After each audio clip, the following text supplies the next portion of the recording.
de Brasil, antes de la elección de Jair Bolsonaro, ciertamente de Ucrania, con un nivel de violencia que aquí todavía no hemos alcanzado, en el 2014.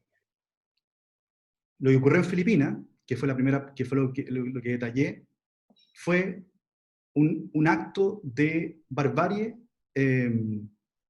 lingüística, para empezar. Fue la entronización de la violencia como parte del discurso político. Violencia violencia que no solamente se expresaba en palabras de Rodrigo Duterte, textuales, soy orgulloso de matar narcotraficantes, soy orgulloso de abusar de las mujeres de los narcotraficantes,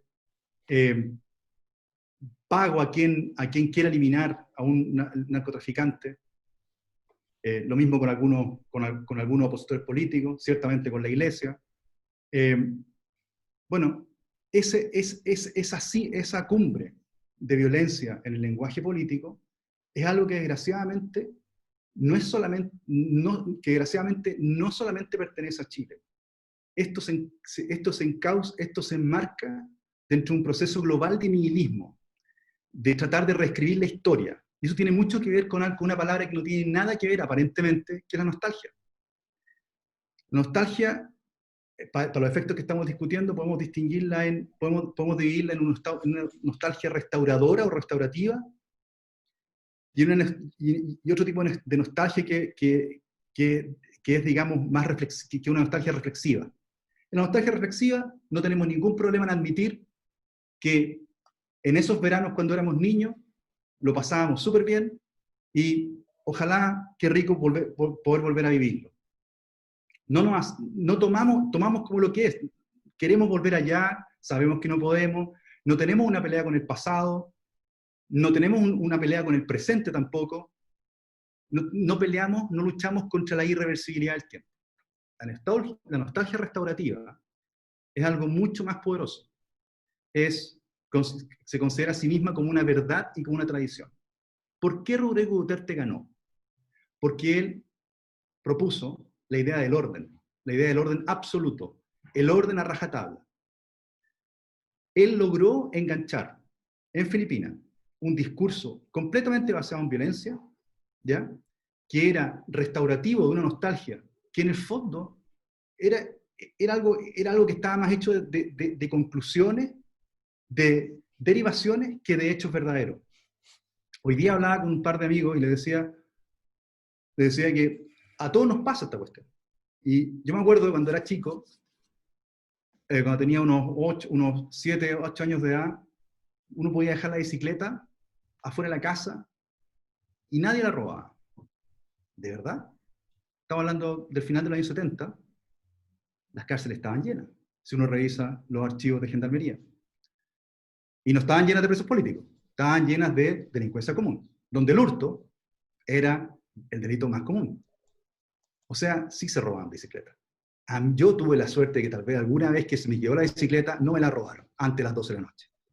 Bueno, cuando juntamos esos episodios, cuando juntamos esos episodios, los empaquetamos y los hacemos ver como un pasado mucho mejor, ahí es cuando caemos en una nostalgia restaurativa, que es lo que se necesita para alimentar un discurso de odio. ¿Por qué los jóvenes, por ahí por el 21 de octubre del año pasado, 1 millón de jóvenes cantaron y corearon, entre otras canciones, cantaron una que es El derecho a vivir en paz, de Víctor Jara? Yo nací el año que Víctor Jara murió. Esos jóvenes estaban a 20, 25 años de haber nacido. Sin embargo, el recuerdo, entre comillas, esa nostalgia, puede más que la realidad, que esta realidad, que la realidad que tenemos ahora.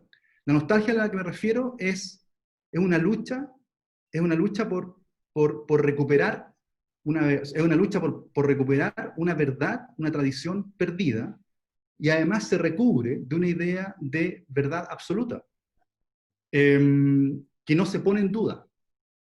Si pensamos en el conflicto mapuche, en el conflicto indígena en el sur, a ver, no sé si conozco mal el sur, pero no recuerdo haber visto una pirámide funeraria, un monumento grande mapuche. No recuerdo haber visto, por lo menos no me acuerdo, poesía mapuche. Ni por ningún motivo estoy mirando en menos la cultura mapuche. Sencillamente creo que en ese conflicto también hay algo de nostalgia restaurativa. Hay algo de un conjunto de emociones históricas, ¿ya?, que se toman como verdad y como tradición y que se defienden y que se protegen como verdad absoluta. De otra manera, no se articula un mensaje que pueda ser fácilmente, que pueda ser fácilmente digerido. Entonces, lo que quiero explicar con esta primera parte es que tenemos lo que creo que esta primera parte es que tenemos un elemento de nostalgia. Y eso es lo que, en gran parte, esta construcción de mensajes, distribuida a través de redes sociales que son funcionales a provocar emociones. ¿Qué mejor emoción que una nostalgia? ¿Qué mejor emoción? ¿Qué mejor, qué mejor resultado que una nostalgia restaurativa que traiga de vuelta un pasado, saliendo a las calles y convocando a grandes cantidades de manifestantes? Algo parecido, pero en el sentido positivo, ocurrió en la primavera árabe. Se inició por causas muy presentes, muy del tiempo presente de ellos, sin duda, hechos muy puntuales: escasez de alimentos, carestía de los alimentos. Pero ¿con qué se alimentó? ¿Con qué se alimentaron las revoluciones que votaron a todos esos dictadores? ¿Con qué se alimentó la guerra que nació en Libia y que todavía no se apaga? Fue con un discurso de recuperar las viejas tradiciones. Por tanto, se dio una cercanía importante al Islam. De ahí podemos en otra ocasión hablar del ISIS. ¿Cómo se logró todo esto? La reina de la primavera árabe, la reina de la primavera árabe fueron las redes sociales. Las redes sociales articularon libertad, articularon movimientos, articularon una serie de fenómenos sociales que nadie sabía, o sea, una serie de fenómenos sociales que nadie pudo advertir. Esas redes sociales, esa misma reacción de parte de los pueblos que se rebelaron contra estas tiranías árabes, contra estos regímenes autoritarios, fueron mirados con mucha atención por todos los regímenes. No hubo régimen en el mundo, por lo menos en el mundo desarrollado, que no mirara con mucha atención lo que ocurrió entre el 2011 y el 2013 a raíz de la primavera árabe. ¿Y cuáles fueron las reacciones? Las reacciones de los países totalitarios, o de los países, digamos, no occidentales, por así decirlo, de los grandes países no occidentales, fue aprender, tomar nota, y tomaron dos actitudes: recolectar la mayor cantidad de datos posibles de la población. Dos, comprar, copiar, invitar a desarrollar tecnología. Hoy en día, si preguntamos cuál es el país más avanzado en inteligencia artificial, no es Alemania, no sé si Estados Unidos, con seguridad diría China. China tiene un enorme acceso a datos, a datos que sirven para entrenar tecnología. La inteligencia artificial y todo esto que nos tiene hablando aquí, que nos concita, no sería un tema, es decir, lo pongo de otra manera. La razón por la que estamos aquí hablando sobre inteligencia artificial y por qué lo relacionamos a la defensa o a la vulnerabilidad de la democracia es porque se ha hecho omnipresente. La inteligencia artificial, la verdad, es que solamente pudo despegar cuando se hizo de la cantidad de datos necesaria para poder entrenar los algoritmos y las tecnologías que se creaban alrededor de ellos. Esto no fue, la inteligencia artificial no tiene nada que, o sea, no se desarrolló como se ha desarrollado debido a que hay nuevos algoritmos, nuevas formas de calcular, mayor comprensión de los datos. La verdad es que fue porque se ha desarrollado y se seguirá desarrollando porque hay una enorme cantidad de datos. Como idea, cada 2 años, por lo menos hasta el año 2018, cada 2 años la humanidad duplica la cantidad de datos existentes entre el Neolítico, es decir, hace 70.000 años, y el 2018. se duplica esa cantidad. Es decir, con esa misma razón, al 2022 vamos a haber duplicado todos los datos que hay desde el Neolítico hasta el 2021. Esa enorme cantidad de datos sirven para entrenar tecnologías que principalmente, en el contexto que nos ocupa, ayudan a modelar opinión pública. Por la vía de, ayudan a modelar opinión pública por la vía de distribuir emociones. ¿Ya? Esa distribución de emociones se hace principalmente por las plataformas. Llamamos plataformas a las que todos conocemos: Facebook, las redes sociales, Facebook, Twitter, Instagram, LinkedIn, WhatsApp. Pero también hay otras redes que son igualmente poderosas, tal vez no en impacto, pero que sí regulan nuestra vida. No sé quién sabe mejor los datos de tráfico a esta hora en Santiago. No sé si en realidad lo sabe mejor Vialidad o el Centro de Control de Tránsito que está ahí en la Costanera, o Waze. Yo creo que Waze. Waze tiene mucho más puntos de información que las cámaras que tiene la Dirección de Tráfico de Santiago. Si quiero preguntarle, si quiero enterarme de cómo, si quiero enterarme de una mejor planificación urbana y de ocupación hotelera, por ejemplo, o de ocupación hotelera, como un ejemplo más real, más cercano, no sé si tengo que preguntar a la Cámara Chilena, a la agrupación de hoteles de Chile o al Cernatur. Tal vez lo mejor sea investigarlo en Airbnb. Es decir, hoy en día nuestra interrelación, hoy en día nosotros nos relacionamos mucho más con plataformas que con el mismo Estado, ni hablar de con otras comunidades, y a veces más que con nuestra familia. ¿Cómo se logra todo esto? Las plataformas son verdaderos bazares, igual que un bazar, igual que el bazar de Jerusalén, si es que alguien ha tenido la suerte de conocerlo, en que concurren compradores y gente ofreciendo las más diversas mercaderías. La diferencia entre el bazar y la plataforma es que en el bazar de verdad yo voy, compro, me voy a mi casa y nadie me sigue para seguirme ofreciendo. En el caso de la plataforma, voy a la plataforma, pero tengo un montón de puntos de contacto, ¿ya? Y con esos puntos de contacto se hace un perfil mío.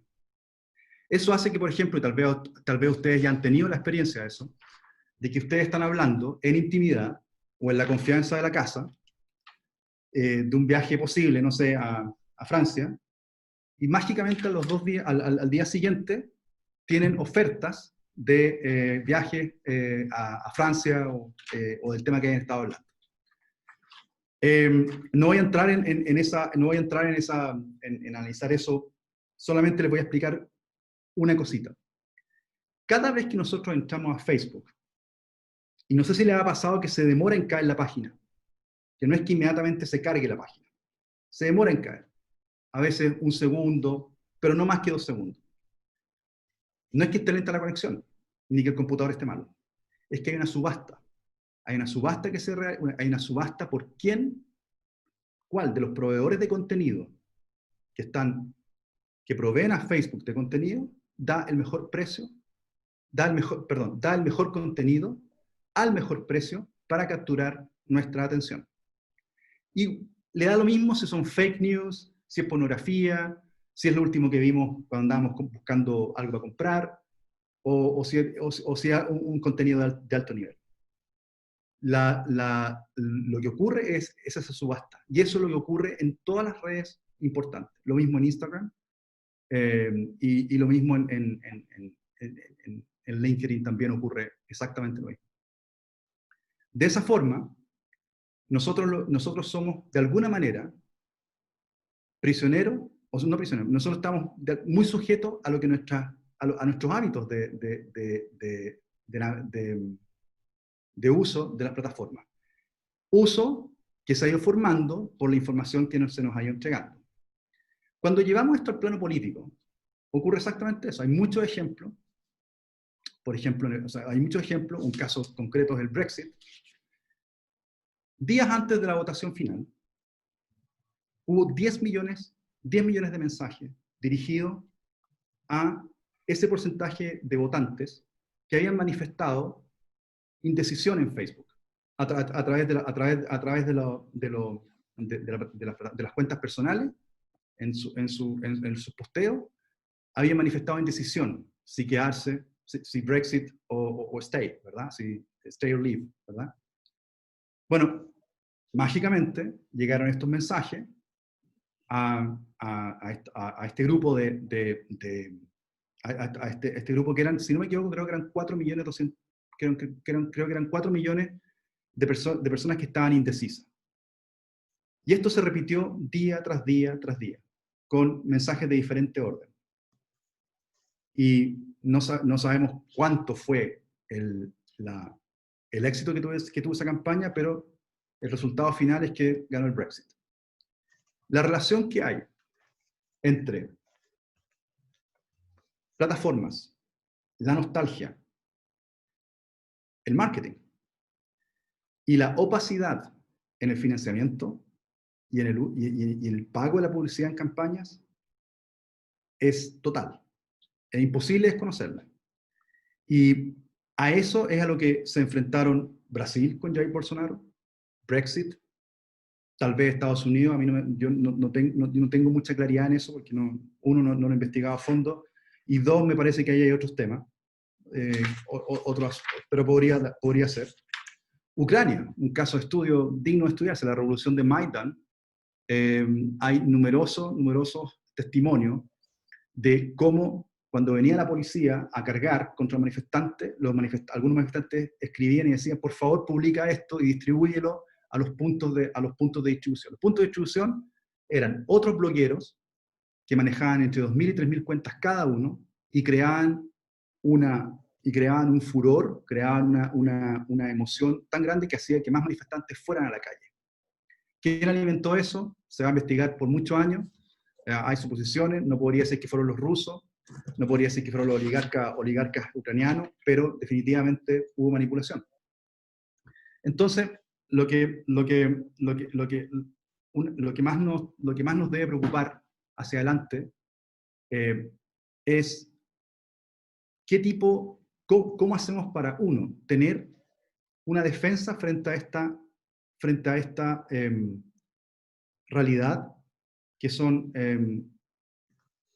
estos mensajes estructurados a través de las plataformas, y que además tienen una consecuencia muy clara: modelan nuestra opinión.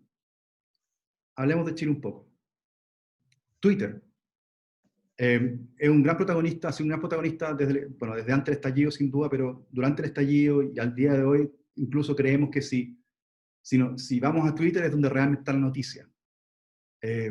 Si queremos enterarnos de qué está ocurriendo en la Araucanía o se han quemado algún camión, vamos a Twitter, tenemos nuestras cuentas regalonas y las vemos. El problema con eso es que Twitter es un difusor de sensaciones, no necesariamente de noticias. Entonces, hay una enorme diferencia entre Twitter y los medios tradicionales. Los medios tradicionales se entiende, por ética periodística, que la fuente se verifica. En Twitter no existe ese deber. Nosotros mismos algunas veces hemos enviado, horrorizados al recibir lo que hemos visto, o sea, horrorizados al recibir el video de la última manifestación, de la última quema, del último discurso de quien sea, y lo retransmitimos. Y horroriza nuevamente a otra persona. Y así se va esparciendo esta dinámica de difusión de miedo, que es una emoción muy fuerte. Twitter captura eso muy bien y lo trabaja. Es cierto que han hecho esfuerzos por regular la agresividad en Twitter, pero no es necesario ser agresivo para reflejar violencia. Les doy un ejemplo.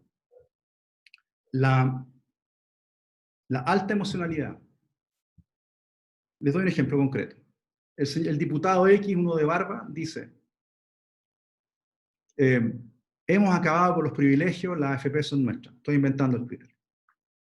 ¿ya? Hemos acabado con los privilegios, una connotación negativa, tiene signos de interrogación, tiene una alta carga emocional, ya, pongámoslo que, digamos que califica como agresivo.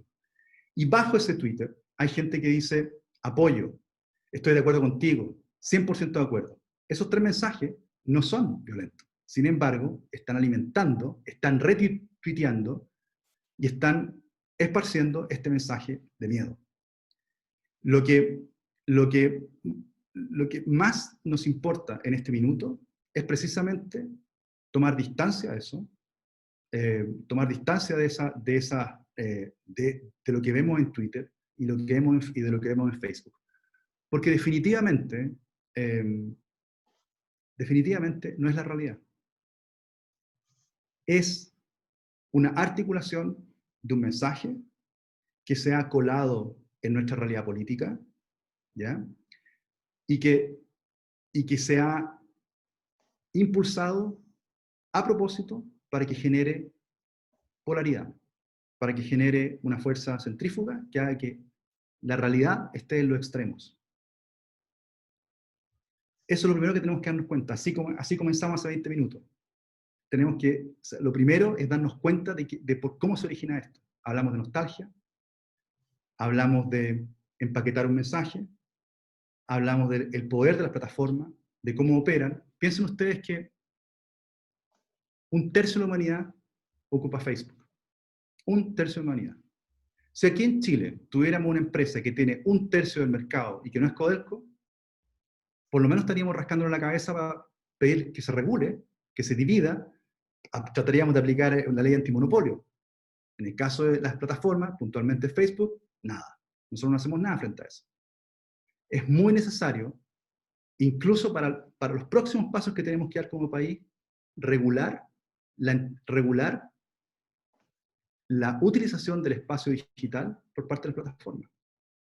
No podrán decir que eso es imposible, porque esto viene de Estados Unidos, la gente se conecta y los nodos a los cuales nos conectamos están en Miami, están en cualquier parte. Sí, tiene razón. Sin embargo, Facebook vende cosas y hay una obligación de pagar impuestos, de emitir boletas. También lo va a hacer cuando llegue Amazon y otros e-commerce y otras plataformas que además vendan bienes y servicios. El punto es que nosotros tenemos herramientas para rayar la cancha. Nosotros tenemos herramientas para decir, vamos a limitar el alcance que tienen las plataformas sobre nuestra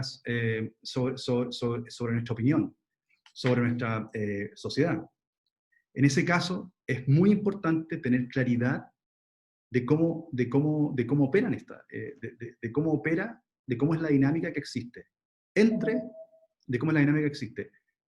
la plataforma, el mensaje que se quiere entregar, cómo se articula y a qué obedece. Vimos que obedecía a una nostalgia, a una realidad nostálgica, es decir, a una mezcla entre ya certeza y, no hablemos de verdad, pero una certeza histórica que en realidad es una emoción histórica. Y la emoción puede ser cualquier cosa. Entonces, frente a la pregunta, ¿qué hacemos para defender al país? ¿Qué hacemos para defender al país de la democracia? En primer lugar, darnos cuenta de cómo funciona esto. En segundo lugar, entender que la pelea no está en Twitter, ni está en Facebook. Pretender utilizar las redes sociales para defender la democracia puede ayudar, pero es marginal. Son otras cosas las que van a ayudar a defender nuestra democracia. En primer lugar, es entender que la democracia hoy está en peligro, no porque la gente ande en la calle, ni porque tengamos Gutiérrez con discurso incendiario, digamos que no solamente por eso. En mucha mayor medida está en problemada la democracia, porque la juventud, y aquí hablo de los menores de 30, cada vez creen menos en la democracia. ¿Por qué? Porque se dan cuenta que la democracia es hackeable, es bypassable. Uno puede llenar de mensajes, la gente, los usuarios se dan cuenta. Y de hecho hay varios autores, y la bibliografía se la voy a dejar a Reinaldo y a Francisco para que la distribuya, que hay con hechos bastante concretos, hablan de la dispersión. Un segundo, quiero dar el dato exacto.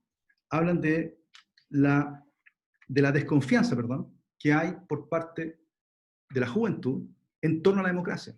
Una encuesta en San Francisco, no en Bolivia, no en Gambia, ni aquí en Chile, en San Francisco, la ciudad más cool, con más, o sea, y más cercana además a las realidades tecnológicas, dio como resultado, en una muestra de 1.600 personas, que la verdad es que el tema de la democracia, bien, lo que más le importa es el orden.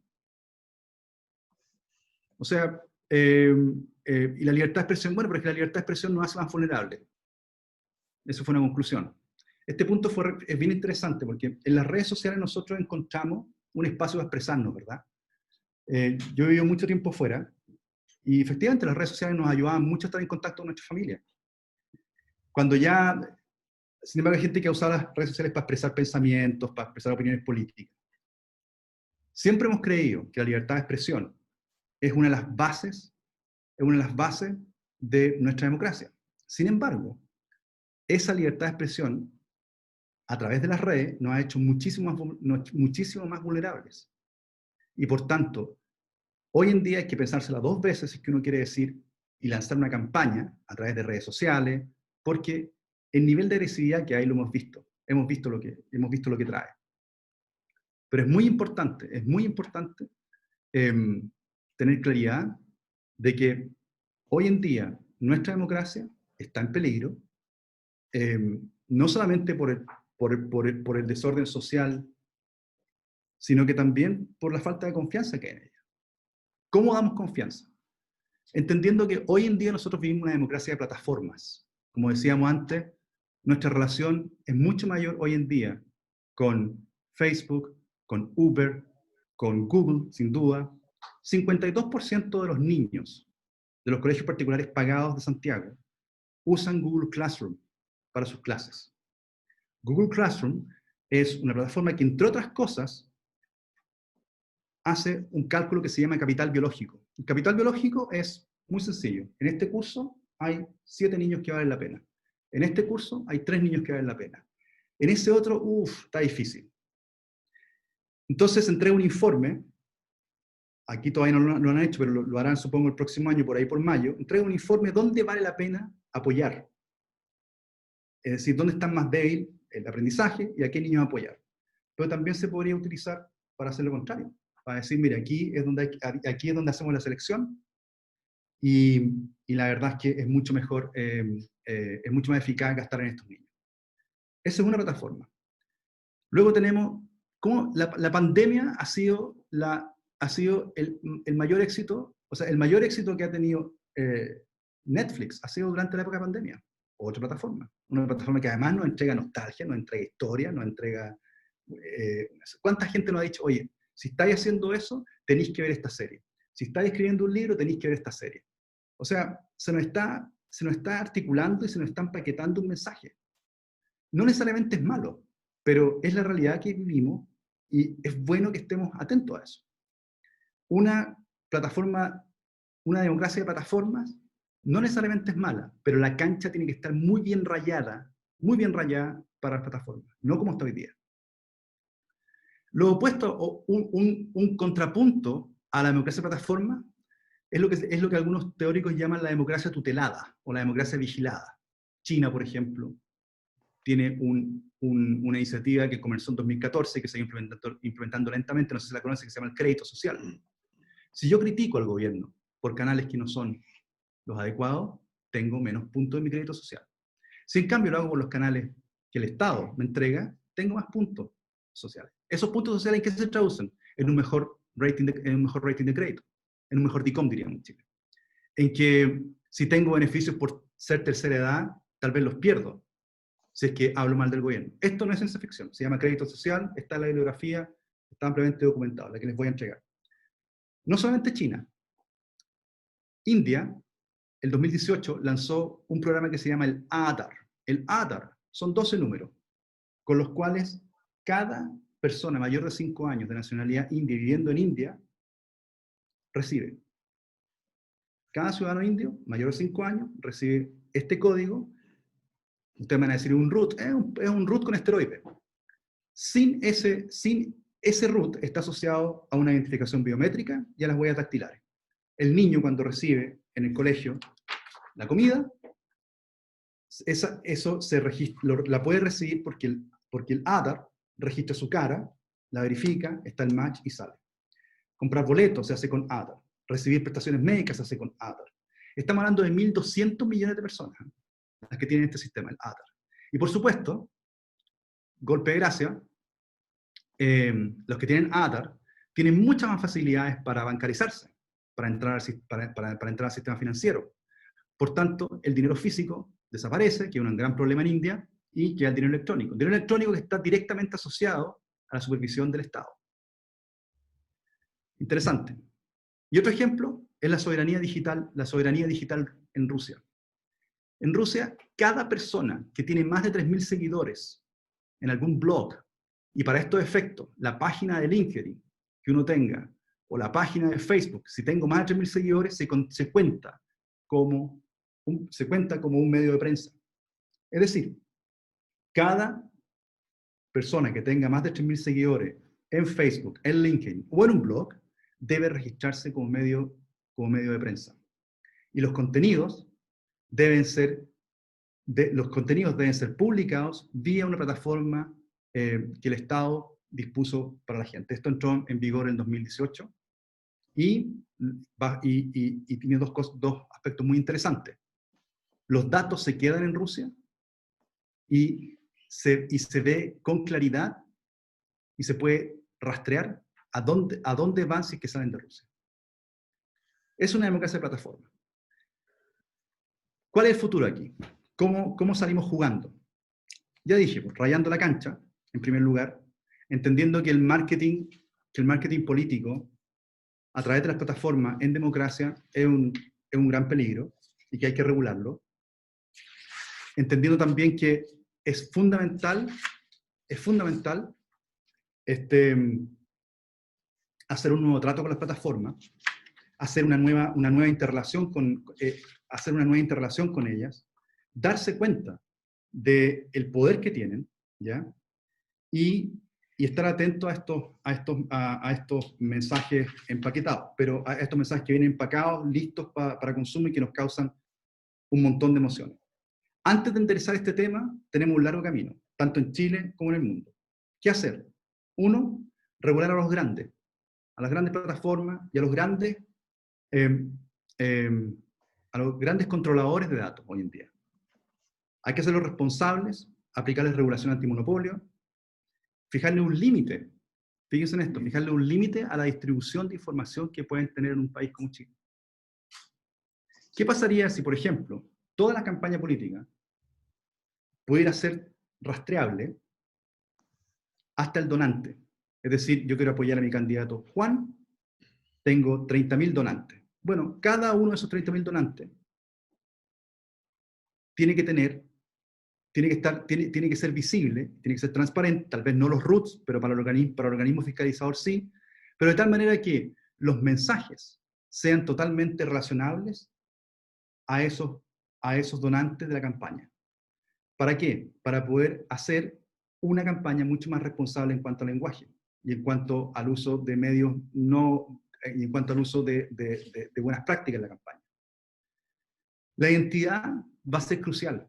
La identidad va a ser el commodity más importante en el futuro. La identidad personal, el root, como le llamamos.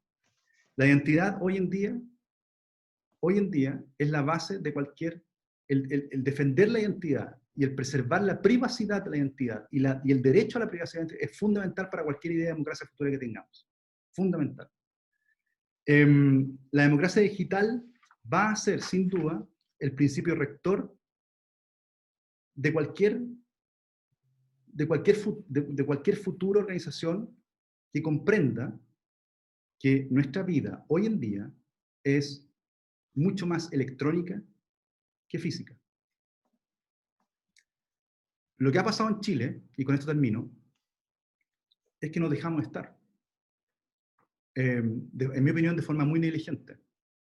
Hemos comprendido en Chile que la libertad, en Chile y en muchas otras partes, pero estamos hablando lo que nos congrega aquí, por eso di toda esta visión del global, digamos, es que nosotros en Chile hemos tenido una negligencia, no solamente el Estado, sino que nosotros los ciudadanos. Chile es el país con mayor adicción a las redes sociales, según la Organización Mundial de la Salud, en aquellas personas mayores de 50 años. El mayor. También está en la bibliografía ese dato. Chile es un país con altísima emocionalidad.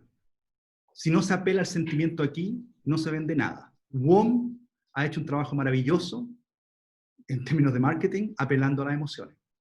La Teletón la conocemos todos. Las imágenes de reconstrucción, todos los esfuerzos de reconstrucción, de pararnos de nuevo, las gestas deportivas, son todos ejercicios emocionales. Créanme que en otros países no es así. Un noticiario en Alemania dura 15 minutos. 15 minutos. Aquí, 1 hora y media. Y hagamos el ejercicio. ¿Cuánta agresividad en forma de emocionalidad hay en esos noticiarios? Eso lo hemos estado comiendo durante años. Que no nos extrañe que de pronto esto explotó por una acumulación de muchísima violencia en nuestro lenguaje cotidiano. Eso pasa a las empresas y luego pasa a la clase política. Y además, agregado a eso, tenemos la irrupción de las redes sociales, de las plataformas, con todo el poder que les describí, y alguna ideación inteligente de una nostalgia bien empaquetada. En eso estamos. La forma de salir de esto es estudiando, es conociendo estas realidades, dándonos cuenta de que eso es, y de ahí para adelante podemos pensar en si vale la pena una campaña de redes sociales o no, para apoyar el rechazo o no.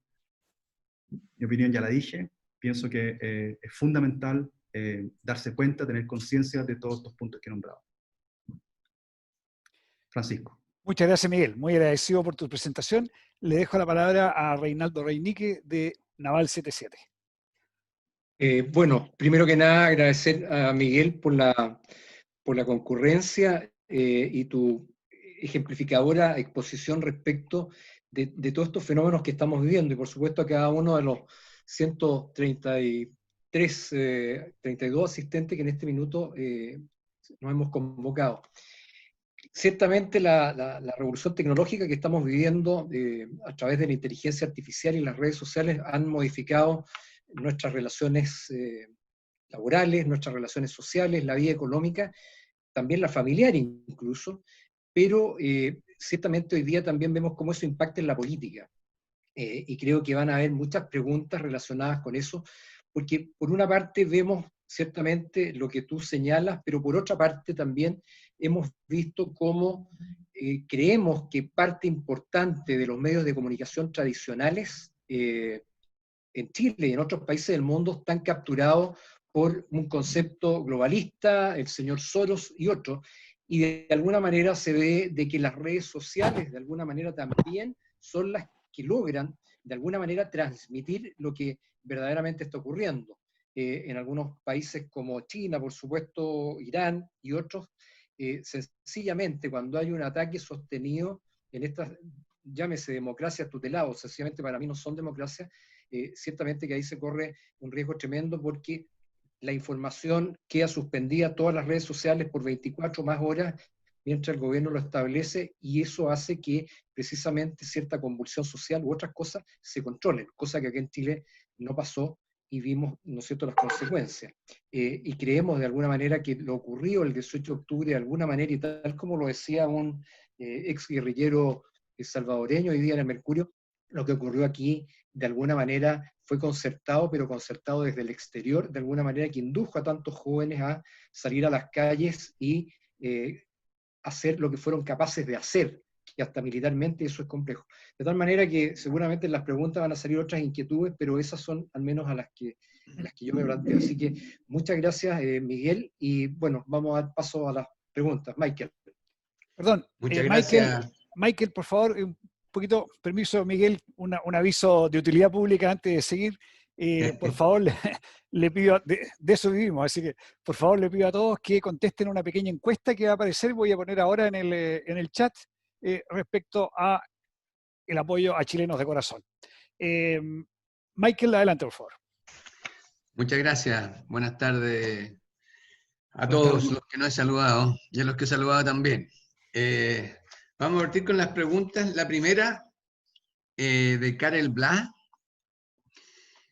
¿Cómo se induce esta nostalgia restaurativa en la juventud que no ha vivido esos hechos? ¿Hay grupos interesados en fomentarla? ¿Cómo y cuánto costaría en Chile detectar a estos individuos? A los individuos, se refiere, Karen, a los individuos que instauran estas nostalgias. Perdón, me equivoqué yo. No, ¿cómo podríamos nosotros detectar a esta tremenda cantidad de indecisos, por ejemplo? Pensando en esto del rechazo, pero porque como se fomenta se genera esta nostalgia restaurativa y se maneja a esa gente indecisa, como explicaste en lo del Brexit, por ejemplo. Ya, yo entiendo, Michael. En primer lugar, creo que los indecisos tiendo a asociarlo, en el caso de Chile, a gente más de centro. Y la gente más de centro, sí, las redes sociales pueden influir, pero esa gente generalmente no necesariamente va a votar por lo que se diga o no en las redes sociales. Las redes sociales son más relevantes para lo extremo. Y aquí hay algo que tal vez conviene detenerse un poco. Internet y las redes sociales generan fragmentación en el mensaje. A la vez fragmentación en el mensaje no es posibilidad de articular un debate. Por eso es que es ridículo, desde mi punto de vista, ponerse a debatir seriamente vía Twitter. Y veo que columnistas muy destacados, gente incluso expositores aquí anteriormente, gastan mucho tiempo en Twitter pensando que hay una pelea. Yo lo lamento, sé que hay gente muy respetable que está haciendo eso, pero creo que es inútil, porque es lo mismo que si yo fuera al estadio, a un partido entre la Chile y el Colo, me planto en la mitad de las dos garras bravas y me pongo a proclamar el evangelio de Felipe, un evangelio apócrifo. O sea, hago el ridículo. Twitter es un estadio, es un ejercicio de violencia narcisista, mi opinión. A ver, ¿cómo detectar cómo detectar a esos indecisos a través de usando redes sociales? Entramos nuevamente en lo que es la articulación de un mensaje. Un mensaje y ahí hay que escoger un mensaje articulador de centrista, un mensaje de orden y claridad, un mensaje de acabemos con el sistema y escribamos todo de nuevo, un mensaje que sabe que tanto esto como esto no nos responden nada y por tanto el rechazo es la mejor opción porque al menos tenemos la seguridad de lo que tenemos. Personalmente creo que la campaña más inteligente que se puede hacer en referencia al rechazo es precisamente la más eficaz, perdón, la campaña más eficaz que se puede hacer desde el punto de vista del rechazo es mostrar muy claramente lo que son los extremos, más que llamar la atención del centro, porque el centro, per se, es un poco más moderado, y esa poca moderación pienso que pienso que se puede atacar por las vías tradicionales que lo hemos hecho, que se ha hecho hasta ahora, digamos. No creo que por redes sociales uno vaya a avanzar mucho en capturar esa atención, porque esa atención. En el Brexit era un tema muy diferente. El Brexit no tenía la polaridad en las calles que esto sí tiene. Había imágenes en Londres, por supuesto, pero violencia al nivel de lo que se ha visto acá o al nivel de lo que se vio en Filipinas, por más que algunos de los oyentes de aquí defiendan al señor Duterte, no se ha visto, no fue el caso ese en Inglaterra, no se dio. Dejando de lado, sí, por eso dije en la presentación que no está claro cuál fue el efecto de las redes sociales en el Brexit. Lo que sí es que, claro, ayudó a inclinar la balanza, pero si eso fue tremendamente efectivo o solamente marginalmente efectivo, y si en realidad ayudó, y esa es la pregunta interesante, ¿a quién ayudó a decidir? ¿Ayudó a decidir al que estaba en el centro y que ya tenía una postura bastante clara? ¿O ayudó a decidir a ese que estaba totalmente en la periferia y con posiciones muy opuestas? Mi opinión es que las redes sociales, en el caso del Brexit, ayudaron a esos que estaban con opiniones, ayudaron a convencer y a distraer a aquellos que estaban con posiciones muy polarizadas. No sé si Bueno, pero en ese sentido en Chile estamos muy polarizados. O sea, ¿habría que atacar a los polos entonces? ¿O dijiste el centro? Eso me deja un poco en duda. Dije que las redes sociales, creo que lo dije, pero lo repito. Usar las redes sociales para ir detrás del centro me parece una pérdida de energía. Yo usaría las redes sociales para mostrar, describir, denunciar, ¿ya?, a los extremos. Ese me parece el uso más eficaz de las redes sociales. Como lo dije anteriormente en una conversación más privada, algunos de ustedes, creo que cualquier cosa que se arroje en creo que pensar en que las redes sociales tienen un rol para convencer a gente que tiene que pagar deuda, a gente que tiene que pagar colegio, a gente que tiene más, en el fondo, a gente que tiene más de 35 años, creo que no es necesario. Oye, y eso, una parte de la pregunta era, ¿cómo se induce a estos, la juventud que no ha vivido cómo lo hacen? ¿Qué No hay grupos interesados lo hacen? ¿Se detectan esos grupos? Claro, o sea, por supuesto que se detectan. O sea, a ver, en parte concuerdo con la idea de que esto fue orquestado desde afuera, pero es imposible hacerlo todo desde afuera. Esto también tuvo una colaboración en cuanto a contenidos, en cuanto a ideación y en cuanto a propagación, que solamente fue hecha en Chile, por una razón muy sencilla, el lenguaje. Uno capta inmediatamente, uno puede, con un análisis atento, denota inmediatamente que el lenguaje que es castellano, pero no es chileno, ¿ya? Entonces, para articular un mensaje convincente, uno tiene que usar el argot chileno, uno tiene que usar el lenguaje chileno. Y eso es imposible hacerlo totalmente desde afuera. Se puede hacer, pero no es lo más, no es lo más eficaz. Personalmente, y esta es una opinión muy personal, digamos, firme, digamos, creo que más que articulación del mensaje, creo que puede haber habido apoyo logístico, apoyo tecnológico y apoyo financiero desde afuera. Pero la articulación del mensaje creo que es totalmente made in Chile. 100% made in Chile. Por tanto, la gente que hace esto, pienso que está en Chile, mientras que los otros 3 elementos pueden estar afuera, sí. Héctor Salazar nos pregunta, o asevera que en Oriente han optado por cortar las redes sociales en casos de desórdenes. ¿Es viable hacerlo aquí en Chile? No creo, definitivamente no. Físicamente no es posible. Físicamente no es posible. Otro tema es cuando, una pregunta muy buena, pero eso nos lleva a otro tema, el 5G. O sea, hay varias de esas más adelante, a lo mejor las contestas antes. No, pero a ver, la respuesta en este minuto, hasta donde mi conocimiento específico llega, no es posible hacer un apagón digital en Chile.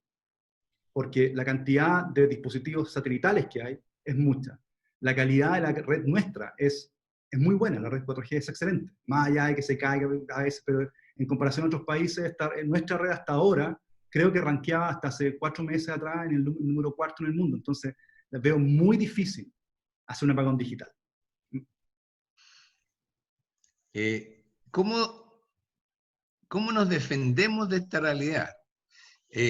¿Tú consideraste el periodismo tradicional como algo que verifica las noticias, etcétera, que no es el feeling que muchos de los que estamos aquí tenemos? O sea, en general creemos que responden a intereses políticos propios, ni siquiera de los dueños a veces de los medios de comunicación.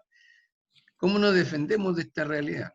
A ver, precisando lo que dije en la charla, dije que se supone que el periodismo, que se supone que los medios tradicionales, ¿ya?, verifican la fuente, ¿ya? Ok.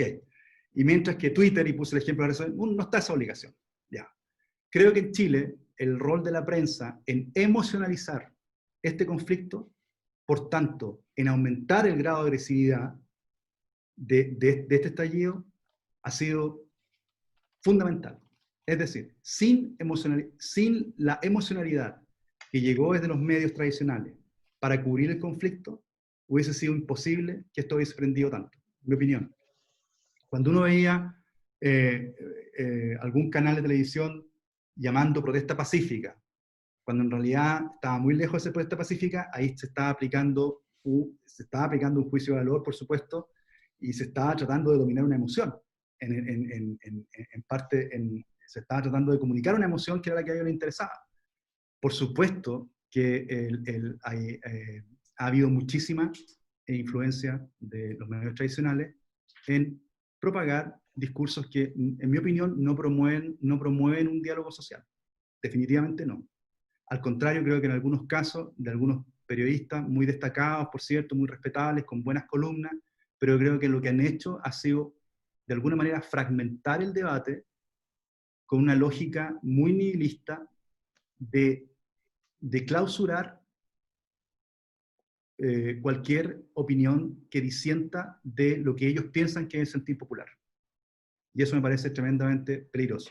Hay una iniciativa muy buena, que es el Media Standard Trust, que es una organización público-privada en Inglaterra, y que cuida los altos, y que está preocupada de velar por los altos, porque la prensa tradicional, precisamente a raíz de la experiencia con el Brexit y las redes sociales, que esta fundación cuide los altos estándares en noticias, y que se preocupe de, y que tenga una respetabilidad en la prensa establecida, en los medios tradicionales, y que entre los puntos de su declaración de principio está el vigilar y cuidar que los contenidos en redes sociales no infiltren la opinión pública. Eso me parece tremendamente valioso y creo que sería algo muy, muy interesante de hacer aquí. El financiamiento de eso me parece muy interesante, es público-privado, y quieren hacerlo lo más autónomo posible. De hecho, un trust que es una estructura que permite bastante autonomía respecto a cualquier Estado, y es público-privado. Eso me parece una excelente iniciativa a copiar. Ahora, esas iniciativas no son para de aquí a 2 meses más, digamos, eso es como algo a largo plazo. A largo plazo, es parte del cuidado de la democracia, a largo plazo. Francisco Muñoz nos pregunta, ¿está disciplinado el hombre que tiene el micrófono? En Chile, ¿existe la capacidad para generar los efectos como lo que se realizó en Filipinas? ¿Estamos siendo afectados? Yo creo que, a ver, esto tiene, si vemos Ucrania, Filipinas, hasta cierto punto lo que ocurrió en Alemania con el alza del AfD, de la Alternative für Deutschland, el 2017, en Suecia con el Partido Demócrata, hay como un manual. Se podría ver que es como un manual. Primero que nada, una historia que recupera un tiempo perdido en alguna parte, una restauración de frontera, una restauración de orgullo nacional, una restauración de dignidad nacional, pero siempre apelando a una idea muy, muy lejana a lo que para nosotros, presumo, entendemos como que es la realidad. La realidad para nosotros está compuesta de trabajo, de empresa, de crecimiento, de deberes. No estoy diciendo que el resto no los tenga, que la gente que está por el estallido, que participó en el estallido no los tenga. Lo que pasa es que tienen intereses muy, muy diferentes. Creo que hay un manual, creo que hay una articulación muy parecida a la que ocurrió en Filipinas. No creo que sean las mismas personas, pero en la bibliografía que puse hay un libro muy interesante que se llama Democracia Hackeada, que es de Martin Moore. Él ahí detalla cómo hay más o menos 5 a 6 empresas que prestan servicio para elegir líderes musulmanes radicales en Indonesia, al mismo tiempo promover elecciones locales en Goa, que es un enclave con muchísima población judía, y también promover una elección de alguna candidata feminista en Canadá, y es la misma empresa. O sea, aquí no me extrañaría ver los mismos patrones que se verificaron, por ejemplo, en Filipinas, pero para revisar esto necesitamos tener datos, y todavía no hay datos disponibles de eso porque hay que hacer un estudio de campo, es decir, hay que realmente capturar los datos, sería algo, capturar los datos de manera, en gran medida. Una experiencia muy interesante, y que tal vez con esto respondo mejor la pregunta. La elección de López Obrador es un muy buen ejemplo. López Obrador utilizó una gran cantidad de descalificaciones contra sus rivales, lo mismo que hizo Duterte. Llamó de irreales y de pérfidos a todos los opositores. Aquí en Chile, cualquiera que se opone a la constituyente es un facho y es una persona que no merece respeto. Es decir, hay, por decirlo de una manera suave, cualquiera que se opone a ciertas realidades que se instalan, por ejemplo, el tema indígena, pasa a ser alguien que es descalificable per se. Creo que hay algo muy parecido a lo que está ocurriendo acá, a lo que ocurrió en Filipinas y lo que ocurrió en Ucrania, definitivamente. Pato Guerra pregunta, el hecho que en Chile nos hayamos sumado a esto del G5, ¿es entregar soberanía individual y social? No podría estar más de acuerdo con eso. Desde mi punto de vista, sí. Y creo que es creo que es un gran tema a discutir. Creo que es un tema que debería estar en la discusión constitucional. La soberanía sobre el conocimiento, es decir, sobre los datos que se generan en el país, es fundamental para el futuro. Y ahí hay una conversación completa. Uno, data centers. Chile debe tener data centers propios, no solamente el de Google o el que Facebook se supone que va a construir acá, sino que un data center propio. Chile debe tener un depósito central de datos, tal como hay un depósito central de valores, ¿verdad? Aquí también debe haber un depósito central de datos. Debería haber una suerte de Contraloría General de Datos. Dije en la charla algo que pasó, tal vez no hice mucho énfasis. El commodity, es decir, la mercancía más importante en el futuro de nuestro país, tanto económico como cultural, es la identidad. Y la identidad está muy relacionada la identidad se entiende como la dueña de los datos que se generan. Si nuestros datos, si mi tesis universitaria, si el trabajo tuyo, si los informes tuyos en tu compañía, resulta que a final de cuentas pueden ser vistos, aunque sea en Argentina, aquí estamos hablando de que en China, a mí me parece que no es muy inteligente, me parece muy naif, y deberíamos tener una política nacional de soberanía digital. Pero todos nuestros datos ya están en todas las redes, desde el banco hasta el almacén más chico, digamos que... No creo que los datos tuyos, por ejemplo, en el Banco del Estado o en el Banco Vice, puedan ser accesados desde un servidor de afuera, salvo que haya un hacking. No creo, yo creo que hay un esfuerzo que se ha hecho, tal vez un poco tardío, pero se ha hecho. Entonces todavía estamos a tiempo. El 5G, para graficarlo de alguna manera, hoy en día nosotros supongamos que lo que tenemos hoy en día es un camino para bicicleta, una ciclovía. El 5G es una autopista de 4 carriles impecable. La cantidad de información que se va a poder hacer va a posibilitar la cantidad de información por unidad de tiempo que se va a poder procesar, va a permitir, por ejemplo, verdaderamente operar a distancia. Va a permitir, por ejemplo, modelar a distancia, imprimir a distancia, sin hablar de las capacidades educativas que va a tener eso. Entonces, es algo demasiado importante como para que se firme un tratado por ahí con Huawei o con algún proveedor chino y nos quedemos tranquilos con eso. Es demasiado importante. Pato Guerra también pregunta, ¿crees que la revolución ya triunfó? Ya que según lo expuesto, el tema está dirigido a la emocionalidad y no apunta a ganar un gobierno, sino que en las calles, en sociedades o minorías en tribus urbanas. Eso tiene que ver con, perdón, adelante. Sí, no. Que eso tiene que ver eso tiene que ver con lo que hablábamos al principio, con estas nostalgias, ¿verdad? Y que que tienen muchísima agarre en ciertos grupos. No lo toqué en la charla, pero les voy a leer algo muy cortito que puede servir de ilustración. ¿Ustedes se acuerdan de la matanza en la mezquita en Nueva Zelanda? Brenton Tarrant fue el atacante. Brenton Tarrant, en su posteo final en Facebook, en un posteo que hizo en Facebook antes de que saliera el ataque, dijo: empecé como un comunista, luego me convertí en un anarquista, luego en un libertario, y ahora soy un ecofascista. Estamos hablando de una persona de 28 años.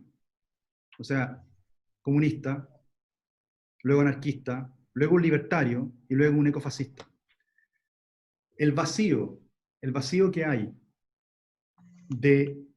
el vacío de épicas, el vacío de historias que atrapen la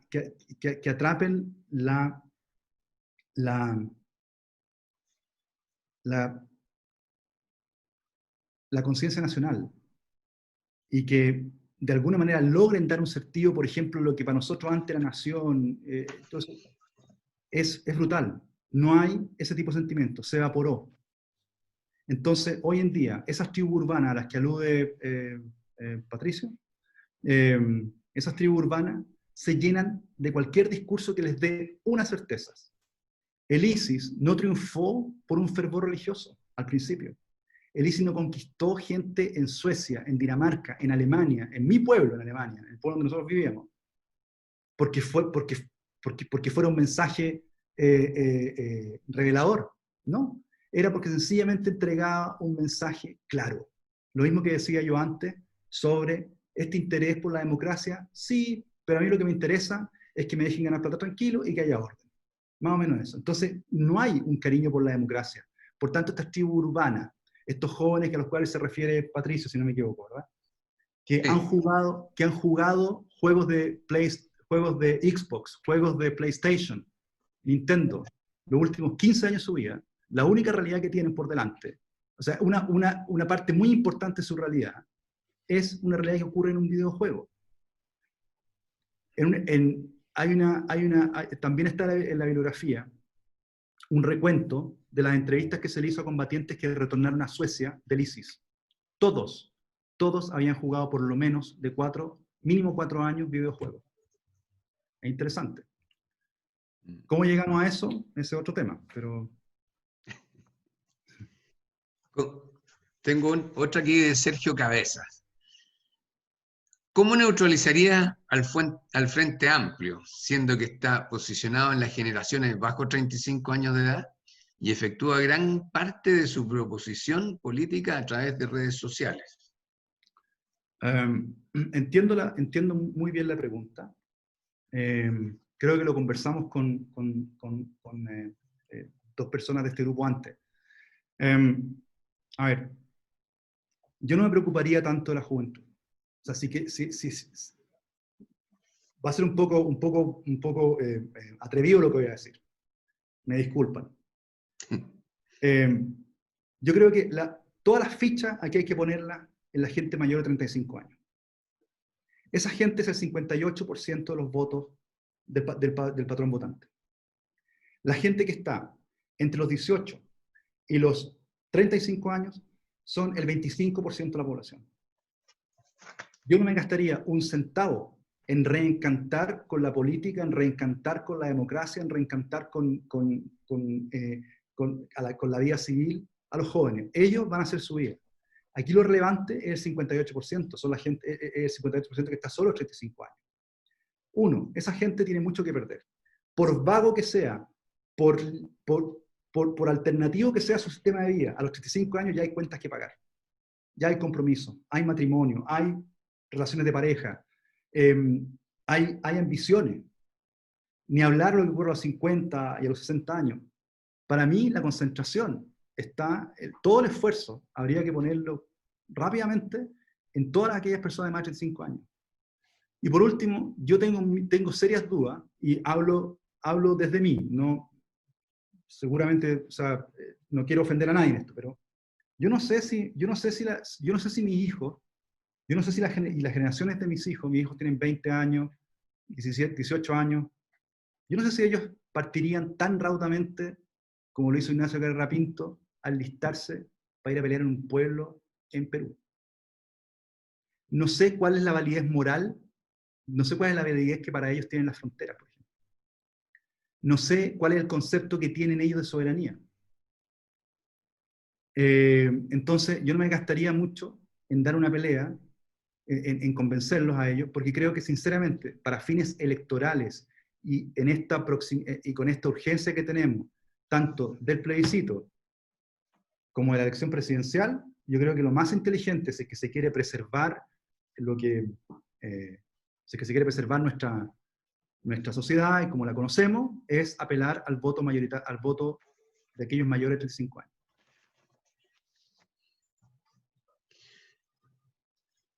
Y ahora que estamos encima de las elecciones, a propósito de lo que dices tú, en quién hay que enfocarse, ¿qué nos recomendarías tú a nosotros? O sea, ¿qué harías tú como chileno de corazón para que no triunfe el apruebo, para ganar el rechazo? Una pregunta fácil. Primero, calibrar las expectativas. O sea, acuérdense que la felicidad es la menor diferencia entre la expectativa y la realidad, ¿verdad? Entonces, plantear los esfuerzos en el sentido de disminuir la diferencia. Yo he visto de todo y me considero muy bien informado y con muy buena información. Y me llega muy buena información de ese aspecto. He visto encuestas de 85% rechazo, 15% apruebo, he visto encuestas de 52% apruebo, 52% rechazo, 46% de apruebo. Por supuesto que he visto muchas de 30% rechazo, 70% apruebo. Yo creo que esto es tan líquido, Michael, es tan líquido el escenario que tenemos hoy, que me parece que las encuestas sí, pueden medir, pero no olvidemos que las encuestas son fotos que tomamos en el momento. Lo que necesitamos aquí, un poco para saber cómo va la cosa, es de alguna manera un video, pero para eso necesitamos cierta quietud en el debate político que no lo hemos tenido.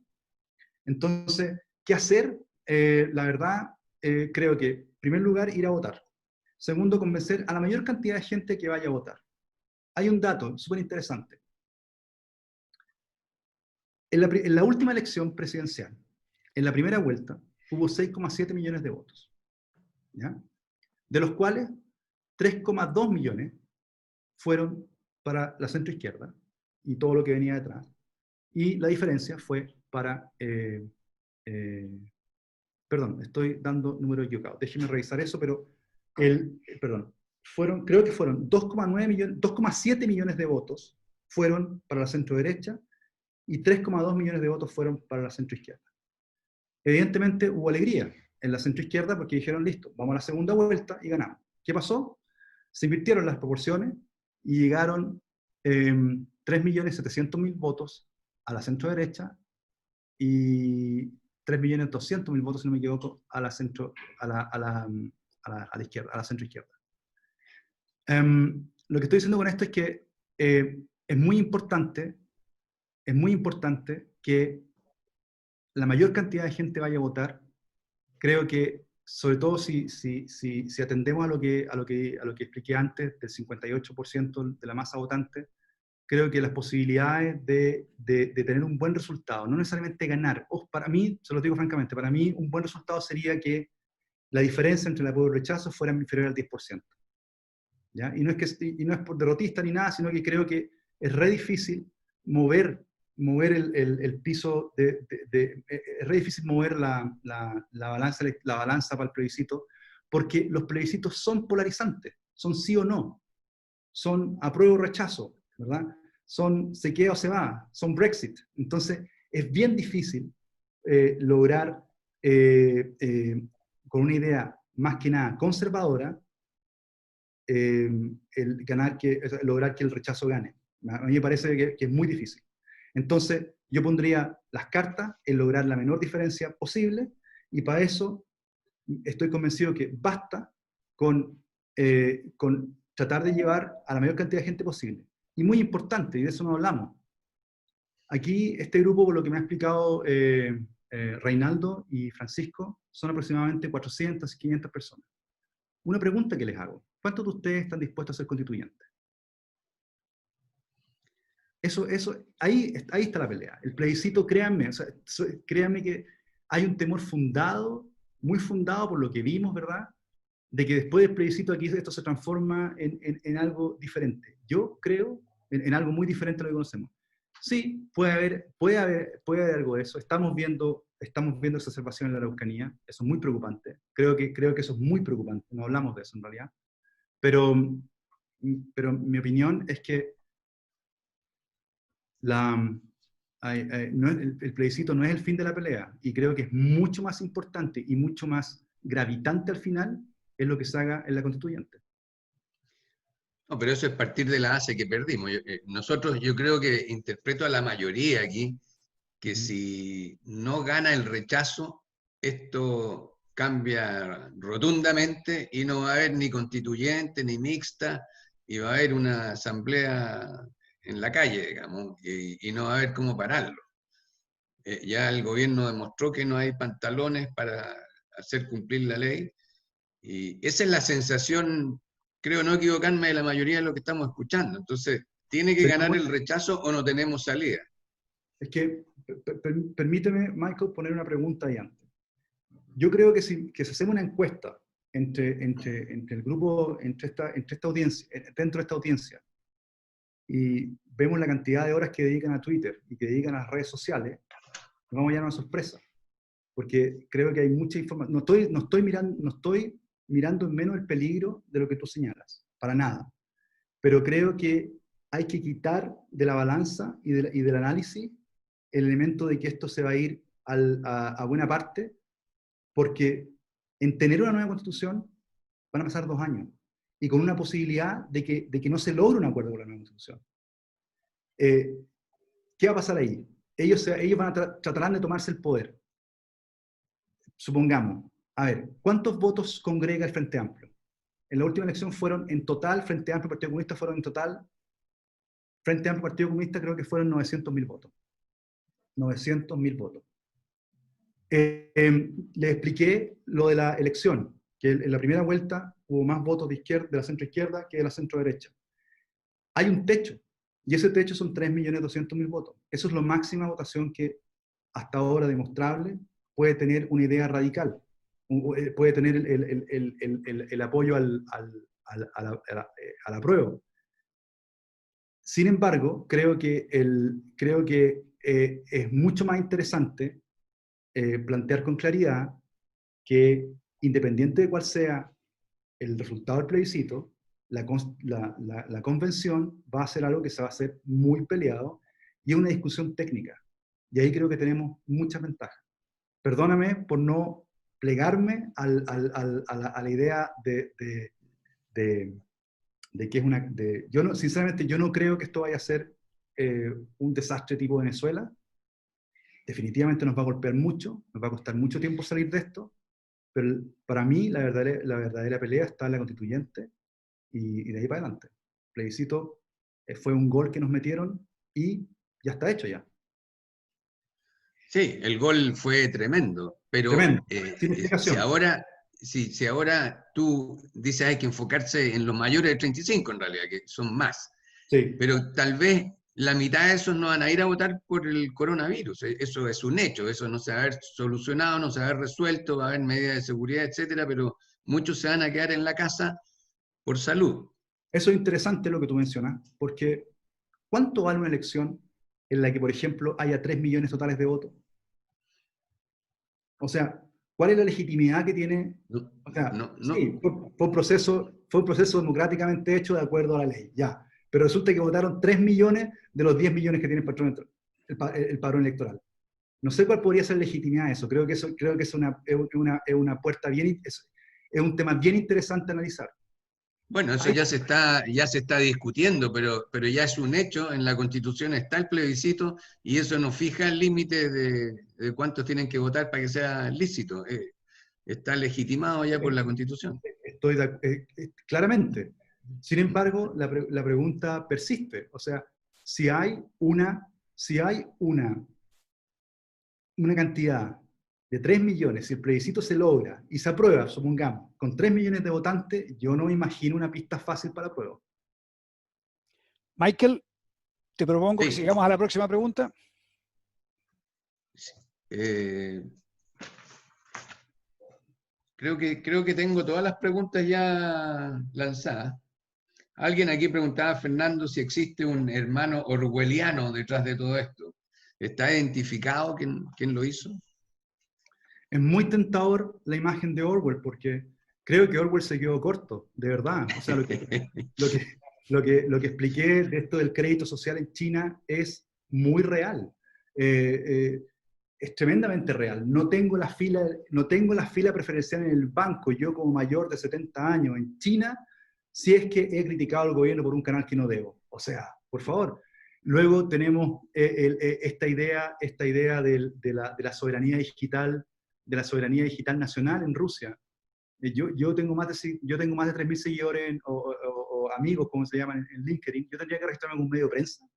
Entonces, lo de Gran Hermano y el mundo orwelliano, sin duda, pues, y a eso apuntaba, no sé si logré explicarlo bien, pero a eso apuntaba con explicar latamente la democracia de plataforma en que estamos viviendo, y por eso es que es muy importante rayarles la cancha.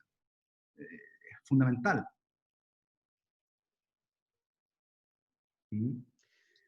Bien, yo no tengo más preguntas, Francisco. Ok, ya. Muchas gracias, Michael. Ya llevamos 1 hora y media de reunión, así que yo creo que nos pasamos un poco, digamos, de lo que normalmente tenemos en nuestro objetivo. Me gustaría hacer un par de comentarios como comentarios finales. Primero que nada, agradecerle a Miguel por la tremenda preparación que hizo. Esta presentación que nos acaba de dar no es algo que lo saca del bolsillo y lo viene a presentar acá. Aquí, detrás de todo esto, hay una tremenda preparación. Y quiero destacar algunos aspectos que a mí por lo menos me llamaron la atención. Todos hemos escuchado hablar del manejo, de la influencia que tiene el manejo de la información y cómo se usan las redes sociales a su vez para poder administrar este manejo de información. Pero la verdad es que con los ejemplos que dio y con las explicaciones que nos dio, algo que nosotros intuimos y pensamos que así es, aquí quedó tremendamente claro que es una tremenda realidad y que nos está afectando a todos y que nos afecta en el día a día. Este ejemplo me llamó la atención, este ejemplo de Google, del colegio, en que al final están midiendo a los niños y están viendo cuáles son los niños más valiosos y cuáles no, y el uso que pueden hacer de eso, y todo lo que hablamos de China, Rusia, etcétera, etcétera. También quiero destacar de que yo diría que lo que nos presentó Miguel es una visión bastante distinta a lo que nosotros estamos habituados a escuchar. Ya no tengo memoria de haber leído mucho en la prensa cosas como las que ha dicho Miguel hoy día, y por lo cual le estoy tremendamente agradecido y estoy seguro que nos va a hacer meditar. De ninguna manera esto generó consenso. Yo miraba un poco en el chat y hay harta discusión, lo cual me parece bien también, porque al final lo importante es que cada uno se haga su propia convicción en base a la información que recibe y cómo cada una la internaliza y la valora. Así que eso lo encuentro tremendamente importante. Y lo último que quería decir es que me quedé con el sabor de que, como muchas veces me ha pasado en este tema, la realidad supera la ficción. Así que, Miguel, muy agradecido. Estimados amigos, a todos los que nos acompañan, por favor, démosles un virtual aplauso a Miguel por su presentación. Muchas gracias. Muchas gracias, Miguel. Muchas gracias. Agradezco la oportunidad de haber estado con ustedes. Ya me lo habían advertido, o sea, me habían dicho cuál era, cuál era la disposición del grupo hacia lo que, digamos, el tema que les preocupa. Un último mensaje. Es súper importante, es muy importante comprender que la democracia necesita diálogo. Y las redes sociales son lo opuesto al diálogo. Las redes sociales son inmediatez. Entonces, poner la esperanza en que una democracia, una elección, vamos a poder influir a la gente que realmente toma conciencia de la vida diaria, que lo vamos a influir a través de las redes sociales, a mí me parece muy irreal. En cambio, estas ocasiones, el explicar que la democracia es una articulación constante de diálogo, creo que rinde mucho más que una narrativa de miedo, como la que estamos viviendo hoy en día. Muchas gracias.